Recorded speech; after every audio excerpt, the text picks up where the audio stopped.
Assalamualaikum warahmatullahi wabarakatuh. Tujuan video pembelajaran ini untuk memenuhi tugas di mata kuliah perpajakan lanjutan dengan dosen pengampu Ibu Nita Hasnita SAK ME.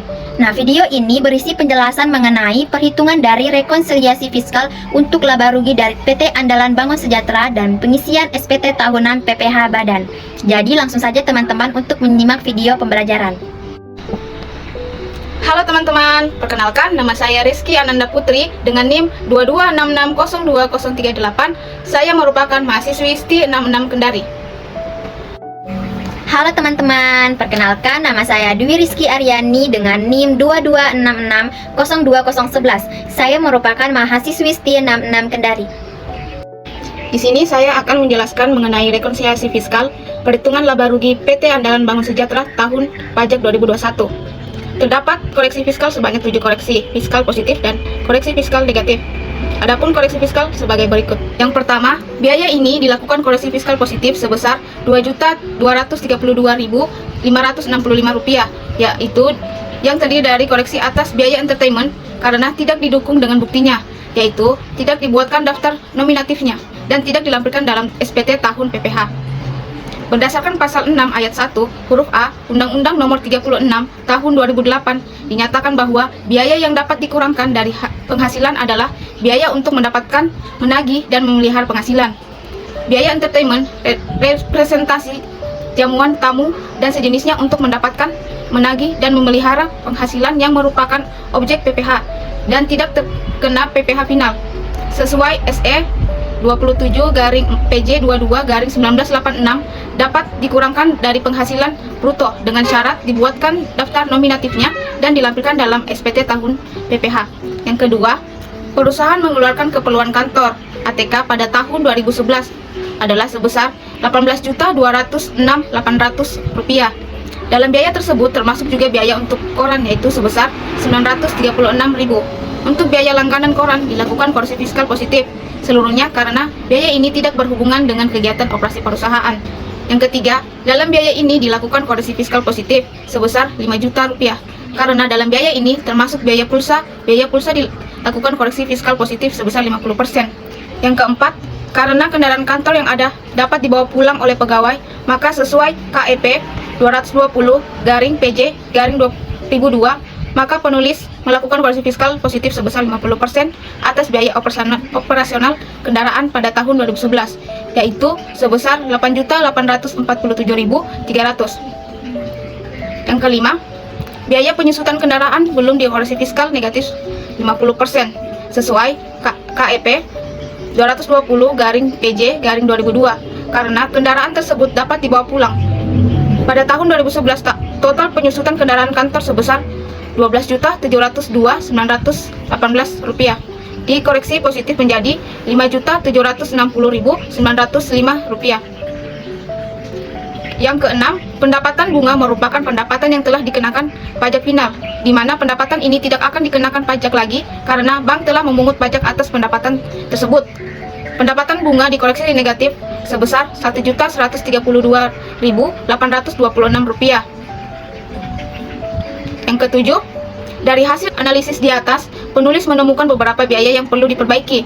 Biaya-biaya tersebut seharusnya dikoreksi sesuai dengan Undang-Undang Perpajakan yang berlaku.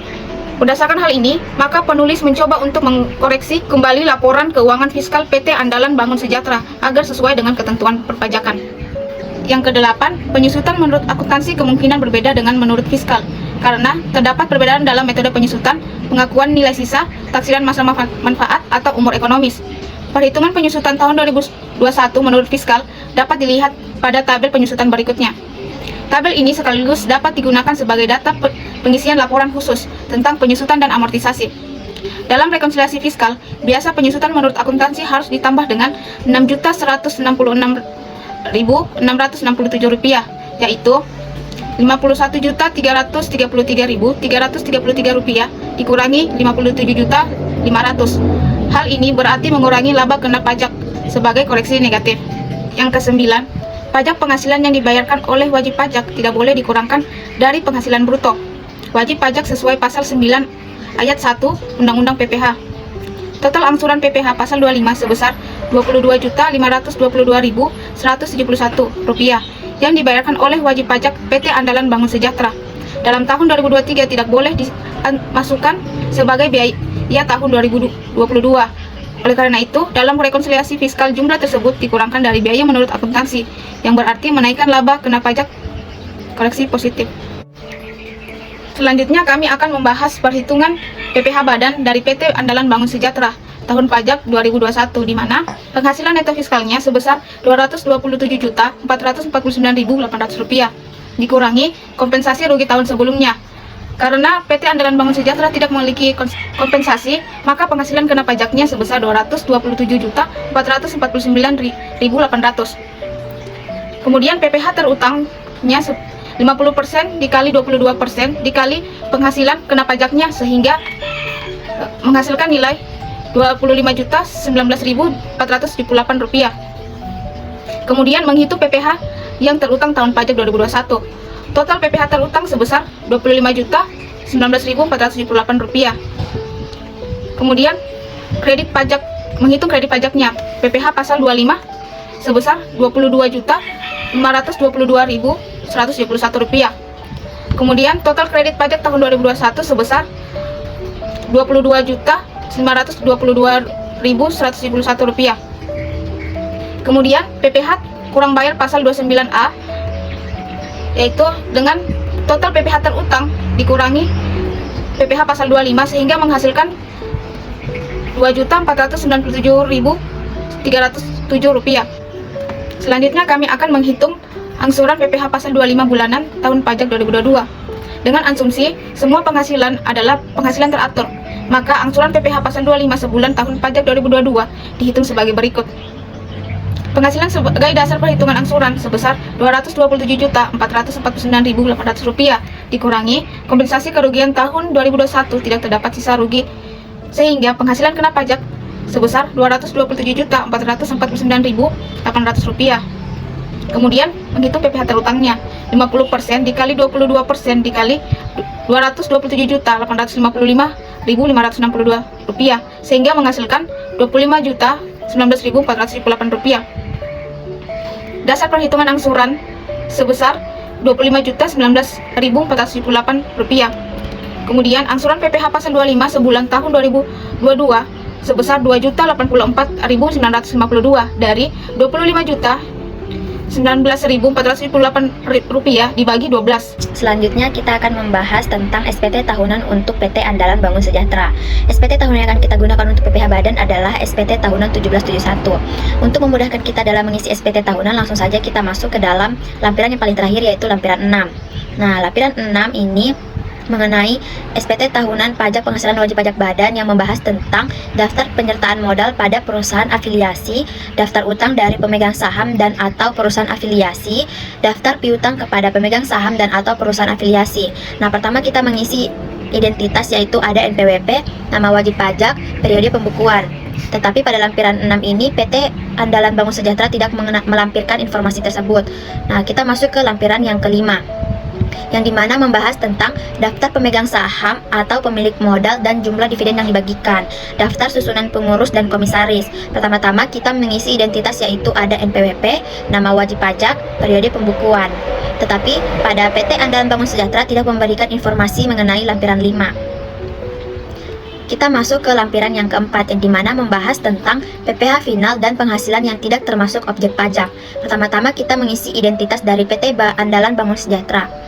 Adapun bagian A mengenai PPh final, pada jenis penghasilan dari PT ini yaitu memiliki PPh final berupa bunga deposito atau tabungan dan diskonto SBI atau SBN.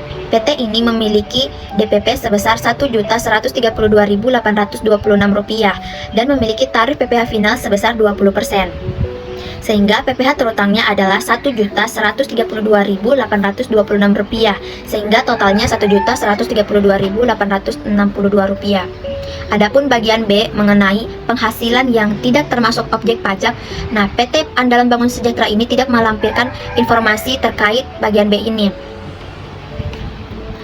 Kita masuk ke lampiran yang ketiga, yang dimana membahas tentang kredit pajak dalam negeri. Pertama-tama kita mengisi identitas, yaitu ada NPWP, wajib pajak, periode pembukuan. Tetapi, PT Andalan Bangun Sejahtera ini tidak memiliki informasi mengenai kredit pajak dalam negeri.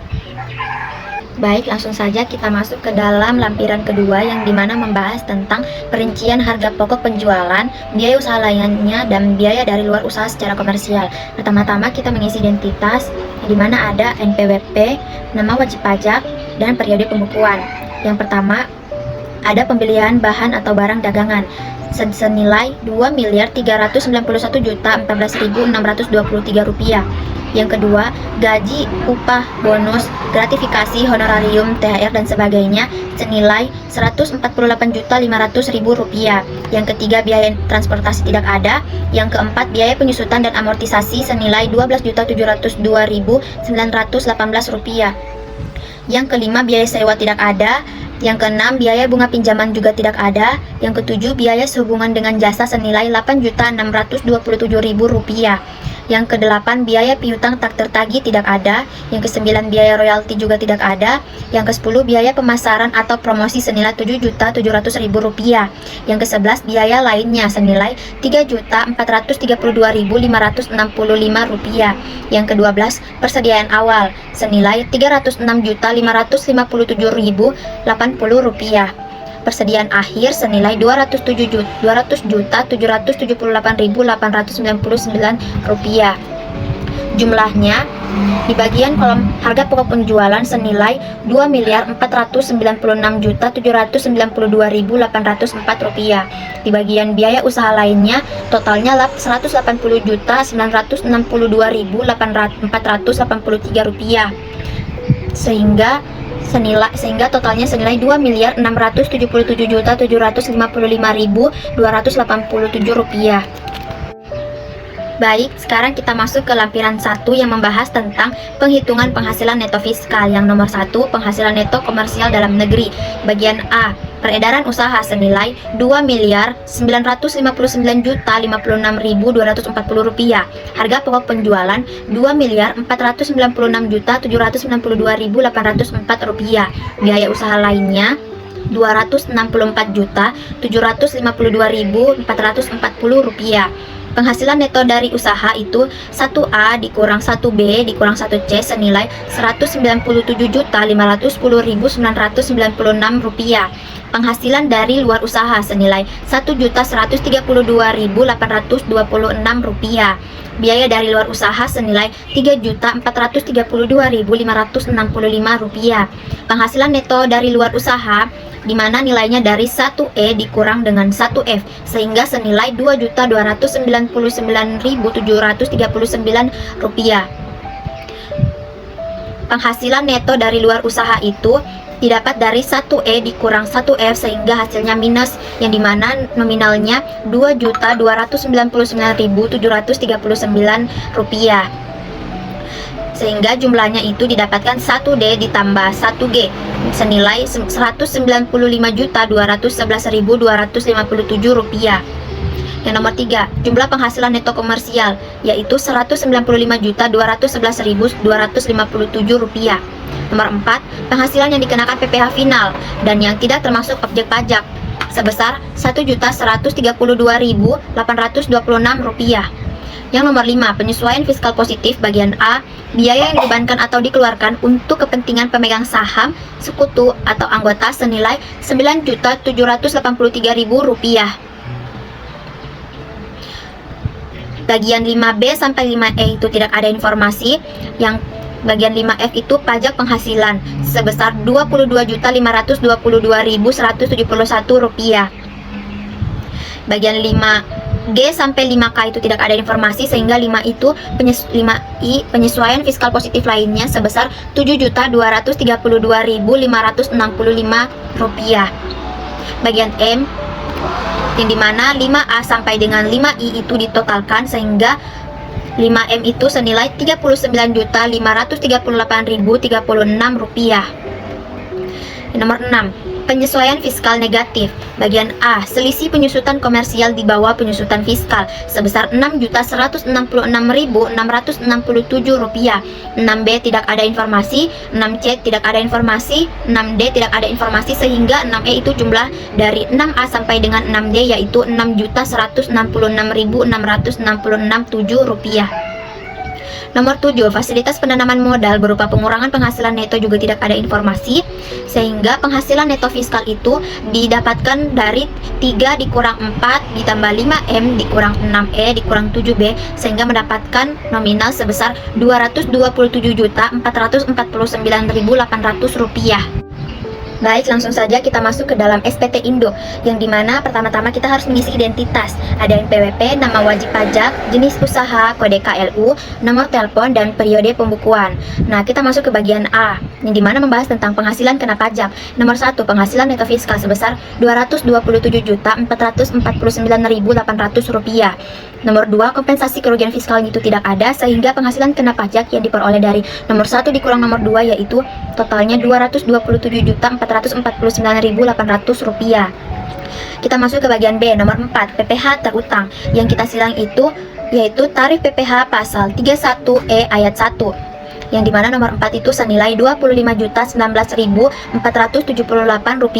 Yang nomor 5 itu mengenai pengembalian atau pengurangan kredit pajak luar negeri PPh pasal 24 yang telah diperhitungkan tahun lalu itu tidak ada. Yang nomor 6 itu jumlah PPh terutang, yang dimana nominalnya didapatkan 4 ditambah 5, yaitu Rp25.019.478. Kita masuk ke bagian C, mengenai kredit pajak. Langsung saja kita masuk ke nomor 7, yaitu PPh ditanggung pemerintah. Itu tidak ada. Nomor 8, mengenai kredit pajak dalam negeri, itu juga tidak ada. Bagian B, kredit pajak luar negeri, yang dimana diisi dari lampiran khusus 7A, jumlah kolomnya 8, itu juga tidak ada. Nomor 9 itu yang kita harus silangnya itu PPh yang harus dibayar sendiri, senilai Rp25.019.478. Nomor 10, PPh yang dibayar sendiri. Bagian A itu PPh pasal 25 bulanan senilai Rp22.522.171, sehingga jumlahnya itu 10A ditambah 10B senilai Rp22.522.171. Kita masuk ke bagian D, mengenai PPh kurang atau lebih bayar. Nomor 11 yang disilang itu PPh yang kurang dibayar, PPh pasal 29 senilai Rp2.497.307. Nomor 12, PPh yang kurang bayar itu tidak ada. Nomor 13, PPh yang lebih dibayar pada angka 11B juga tidak ada. Baik, kita masuk ke bagian E, yaitu angsuran PPh pasal 25 tahun berjalan. Nomor 14 bagian A, penghasilan yang menjadi dasar penghitungan angsuran senilai Rp227.449.800. Bagian B, kompensasi kerugian fiskal itu tidak ada. Bagian C, penghasilan kena pajak senilai Rp227.449.800 yang diperoleh dari 14A dikurang 14B. Bagian D, PPh yang terutang senilai Rp25.019.478. Bagian E itu tidak ada. Bagian F, PPh yang harus dibayar sendiri, yang dimana diperoleh dari 14D dikurang 14E senilai Rp25.019.478. Bagian G, PPh pasal 25 yaitu senilai Rp2.084.957. Bagian F, PPh final dan penghasilan bukan objek pajak. Nomor 15 bagian A itu PPh final senilai Rp1.132.826. Bagian B itu mengenai penghasilan yang tidak termasuk objek pajak, itu tidak ada. Bagian G, pernyataan transaksi dalam hubungan istimewa yang disilang adalah 16 bagian B, yang dimana tidak ada transaksi dalam hubungan istimewa dan atau transaksi dengan pihak yang merupakan penduduk negara tax haven country. Bagian H, lampiran. Selain lampiran-lampiran di atas, bersama ini dilampirkan pula bagian A, surat setoran pajak lembar ketiga PPh pasal 29. Bagian B, daftar penyusutan dan amortisasi fiskal. Bagian E, perhitungan kompensasi kerugian fiskal. Lalu, dengan menyadari sepenuhnya akan segala akibatnya termasuk sanksi-sanksi sesuai dengan ketentuan peraturan perundang-undangan yang berlaku, saya menyatakan bahwa apa yang telah saya beritahukan di atas beserta lampiran-lampirannya adalah benar, lengkap dan jelas. Yang disilang adalah bagian A, wajib pajak. Baik, langsung saja kita masuk ke dalam lampiran khusus, yang dimana kasus ini hanya mengisi lampiran khusus 1A dan lampiran khusus 8A2. Selebihnya tidak ada informasi yang diberikan kepada PT ini untuk mengisi lampiran selain yang disebutkan. Yang pertama, lampiran khusus 1A. Kelompok atau jenis harta berwujud kelompok 1 yang dimana ada komputer. Tahun perolehannya yaitu tanggal 1 bulan 1 2019. Harga perolehannya yaitu 50 juta rupiah. Nilai sisa buku fiskal awal tahun yaitu 25 juta. Metode penyusutan amortisasi komersial yang digunakan yaitu garis lurus, dan metode penyusutan atau amortisasi fiskal yang digunakan juga garis lurus, sehingga penyusutan atau amortisasi fiskal tahun ini yaitu 12.500.000 rupiah. Kelompok 2 ada kendaraan. Nah, tahun perolehannya yaitu bulan 1 tanggal 1 2017, yang dimana harga perolehannya yaitu 200 juta rupiah. Nilai sisa buku fiskal awal tahun yaitu 100 juta rupiah. Metode penyusutan atau amortisasi baik itu komersial ataupun fiskal yang digunakan adalah garis lurus, sehingga penyusutan atau amortisasi fiskal tahun ini yaitu 25 juta rupiah. Kelompok 3 tidak ada. Kelompok 4 yaitu bangunan. Nah, tahun perolehannya yaitu tanggal 31 bulan 12 2014, yang dimana harga perolehannya yaitu 400 juta. Nilai sisa buku fiskal awal tahunnya 280 juta. Metode penyusutan atau amortisasi baik komersial ataupun fiskal yang digunakan adalah garis lurus. Penyusutan atau amortisasi fiskal tahun ini adalah 20 juta. Nah, jumlah penyusutan fiskal yaitu 57.500.000 rupiah. Jumlah penyusutan komersialnya 51.333.333 rupiah. Selisih penyusutan yaitu 6.166.667 rupiah.